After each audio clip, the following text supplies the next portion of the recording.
a gente abre espaço para um assunto que é base, para um assunto que é super importante. O Balanço Geral Manaus recebe hoje o novo secretário municipal de Educação, Júnior Mar, que assumiu a pasta com uma missão difícil de ampliar os avanços que fizeram Manaus alcançar destaque nacional no IDEB. E hoje a gente fala sobre esses desafios à frente da CEMED, metas para esse ano, a alimentação nas escolas, inclusão, creches e reformas nas unidades de ensino. Secretário, antes de mais nada, muito obrigada pela sua disponibilidade. Eu sempre agradeço muitíssimo que as pessoas vêm aqui meio-dia, hoje nesse solzão. Obrigada pela sua disponibilidade, pela sua presença. Boa tarde. Boa tarde, Larissa, tudo bem? Boa tarde a todos que nos assistem. É uma honra estar aqui na Record para nós falarmos um pouco sobre educação. Nós crescemos muito em resultados, nós temos bastante coisa bonita para falar do quanto avançamos e o nosso planejamento para o ano de 2025. Agora, quando a gente fala de educação, como eu falei anteriormente, é a base, né, para uma sociedade. Dinheiro colocado na educação não é gasto, é investimento. E aí eu te convido a participar, você que está em casa, se tem algum questionamento, alguma dúvida, quer saber como vai ficar o planejamento para os anos posteriores, vai mandando mensagem, interagindo com a gente através do nosso número 92985441515. E secretário, já quero começar perguntando qual que é o maior desafio? Porque quando você entra numa pasta, você assume vários desafios e alguns não foram criados pelo senhor, pela sua gestão, mas você tem essa responsabilidade de tocar o barco, de fazer funcionar. Qual que é o maior desafio hoje da secretaria?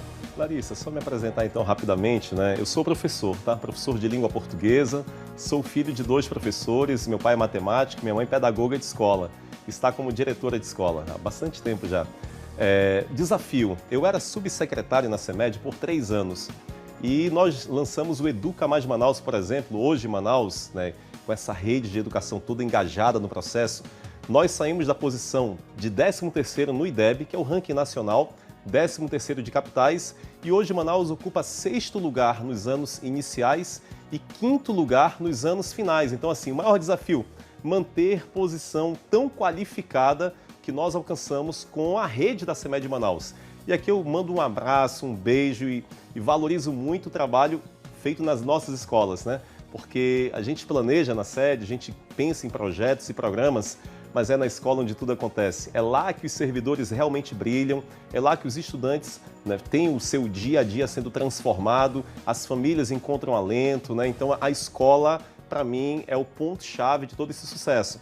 Então, assim, desafio número 1, manter esse padrão de qualidade para o nosso IDEB. E tem alguns outros, né, com relação à creche, com relação à alfabetização, com relação à valorização de servidores e educação especial. Queremos muito saber de 2 pontos que geralmente levantam polêmicas, que é sobre a creche e sobre valorização dos profissionais. Quero começar perguntando das creches, qual o planejamento a curto e longo prazo? A gente já está no mês de abril, então vou perguntar para o 2º semestre desse ano. Tá, importante. Tudo que eu falar aqui, né, são números reais e não quer dizer que esteja tudo perfeito no mundo, tá, da educação. Mas quando nós assumimos em 2021, na gestão do prefeito Davi, Manaus tinha 5.104 vagas de creches, Larissa. 5.104 vagas.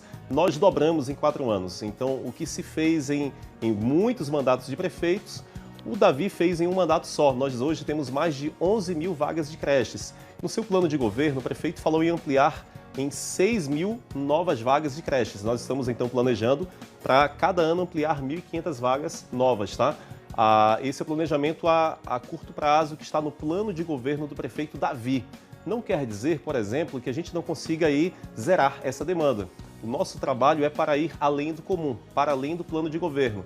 Nós sabemos que uma criança, quando está numa creche, dá toda a segurança para a mãe, para o pai, poder trabalhar fora, né? Então gira a economia, a criança fica assistida pedagogicamente, com segurança alimentar, tem todo um desenvolvimento de habilidades que são imprescindíveis para o seu crescimento, né? Enquanto criança, enquanto cidadã e enquanto estudante.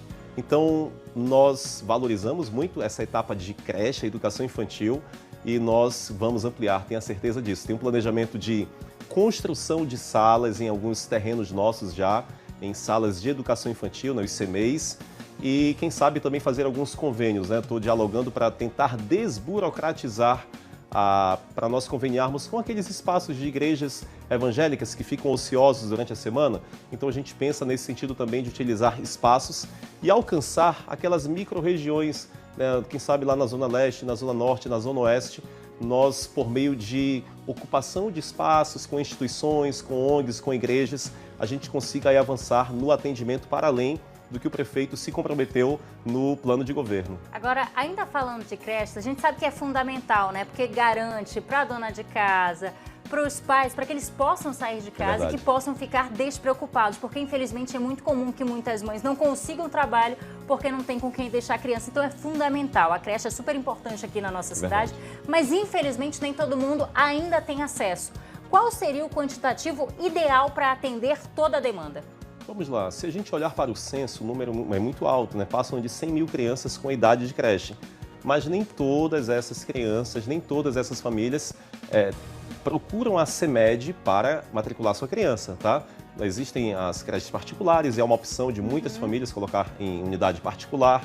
Existem aquelas famílias que decidem para que os avós cuidem, né? Sentem mais segurança com a avó ou com a própria mãe naquele período, né, dos 3 primeiros anos, né, de vida. Então existem várias possibilidades. Quando nós abrimos as nossas vagas de creches, 12 mil se inscreveram neste ano. Essa tem sido a média, no último ano também foi por volta disso.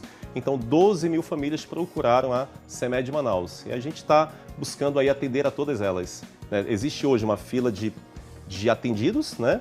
E existe a fila de espera, tá? Então sempre que uma criança desiste ou sai de uma creche, vai sendo chamado próximo da fila. Esse é um ponto importante, você tocou em outro ainda há pouco, que dizia respeito à valorização do profissional. E quando a gente fala de educação, a gente faz questão de enaltecer esse profissional, porque fácil não é. E é preciso, sim, garantir a valorização. O que a Secretaria está fazendo para valorizar esse profissional da educação? O primeiro passo, quando a gente fala em valorização, Larissa, a gente sempre pensa logo em dinheiro, né? Mas a valorização, ela passa, sim, pelo recurso financeiro.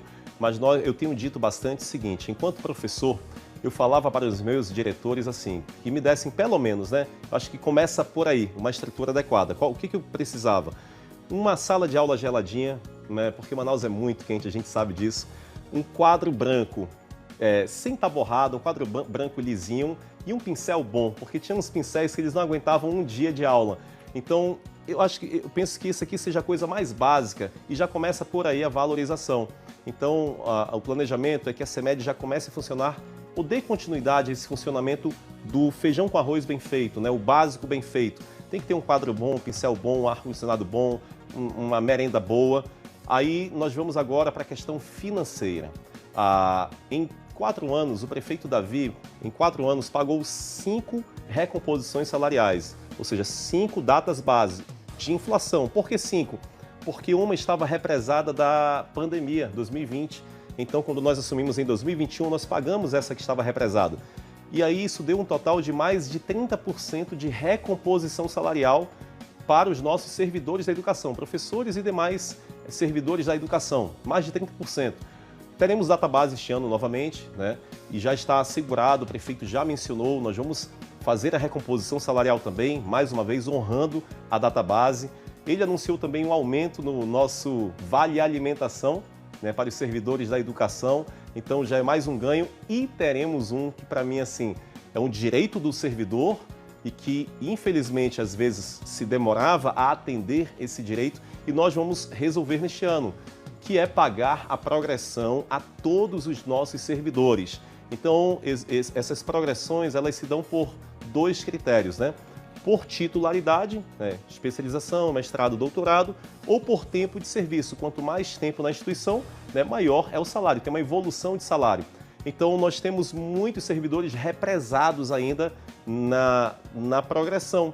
E neste ano, nós queremos pagar a progressão a todos os nossos servidores, inclusive já reuni na semana passada, por orientação do prefeito Davi, reuni com o Marcos Rota, da Casa Civil, com o secretário Clécio, da CEMAD, para nós unirmos forças e avançarmos aí na parte operacional, né? Porque o dinheiro já está em caixa, o planejamento orçamentário está ok e nós queremos fazer valer o direito do nosso servidor público. Você falou dessa melhoria para o profissional da educação, para o servidor, e entre essa melhoria, você citou aí a melhoria do Vale Alimentação, que é maravilhoso. Só que falando em alimentação, você também citou a pandemia, que foi paga um reajuste nessa época do ano. Falando em alimentação, na pandemia ficou escancarada a importância da merenda, da alimentação para os alunos. Queria que você tocasse nesse ponto também, porque tem muita criança que vai para a escola, que os pais deixam lá, já pensando na refeição que está garantida, porque é uma oportunidade que essa criança tem, por muitas vezes é a principal refeição do dia. Larissa, sua fala é muito pertinente, tá? Isso não é discurso, isso é real. E eu visito muitas escolas, já visitei mais de 300 escolas na CEMED Manaus. Hoje mesmo já passei em 3 escolas, na verdade, e conversei com estudantes, com professores nessas escolas sobre alimentação escolar. Existia muito aquela questão, né? Teve um debate político, falou de suco, suco, né, com bolacha. Sabe, na verdade isso é proibido, tá? Pelo Programa Nacional de Alimentação Escolar, o PNAE. O PNAE ele regula o que é que se pode servir em merenda escolar. E nós hoje, né, o que é o padrão geralmente do Brasil e como nós recebemos? Esse é o padrão, tá? Em 3 dias se serve refeição doce, que é um suco natural, né, com biscoito, com bolacha, um mingau, uma refeição doce, tá? Ou refeição fria. E em 2 dias se servia a refeição salgada, que é o frango, a carne e tal. O que nós fizemos na gestão do prefeito Davi? Nós temos 1 dia de refeição doce e 4 dias de refeição salgada. Então nós temos em 4 dias, um dia que é sopa e frango, carne, peixe, macarrão, arroz, feijão, né, um preparo muito especial. Nós entendemos que realmente as crianças precisam de proteína, precisam de carboidrato e nós temos oferecido isso nas nossas escolas. As crianças gostam muito da alimentação escolar e eu vou além. Eu digo que, né, muitas crianças podem deixar de ser alfabetizadas, podem deixar lacunas de aprendizagem porque não estão bem alimentadas, né? Isso interfere diretamente na cognição. Então, sempre que sobra um pouco da merenda, eu digo, pode entregar para os estudantes, né? É uma orientação nossa, entrega que eles levam para casa, ajuda na segurança alimentar deles também. E nós temos avançado muito nesse atendimento e tem impactado positivamente nos nossos resultados pedagógicos. Não por acaso alcançamos essas notas no IDEB, né? E outra, digo com propriedade, já experimentei essa merenda aí. É gostosa, é gostosa. Secretário, muito obrigada pela sua participação, pela sua disponibilidade e sucesso. Volte sempre para a gente acompanhar como é que está o andamento desse planejamento, o que já foi concretizado, o que ainda vai ser concretizado. É isso, né? Falamos sobre creche, falamos sobre valorização de servidores, falamos sobre alimentação escolar, falamos sobre o IDEB, né? Sobre progressão. E queremos alfabetizar todos os nossos estudantes, tá, da CEMED Manaus. Eu acredito que nós temos capacidade, temos potencial e estamos planejando e executando para isso, para que Manaus termine o ano como a capital número 1 em alfabetização dos nossos estudantes. Então, a nossa energia está voltada para muita qualidade, porque tudo que nós fazemos é para os nossos estudantes e o professor, o servidor da escola precisa de boa estrutura para desenvolver esse dia a dia deles, né, com muita tecnicidade. Larissa, eu te agradeço aqui o espaço, a sua condução tão leve aqui da nossa entrevista. Me coloco à disposição, tá? CEMED Manaus é um espaço de acolhimento, é um espaço de crescimento. Todos são bem-vindos e nós vamos crescer bastante na educação manauara. Tomara que sim. E sucesso, a gente tem certeza que os professores se sentem representados com alguém como você à frente da categoria. Obrigada novamente pela sua participação e volte sempre. Obrigado, Larissa. Um abraço a todos.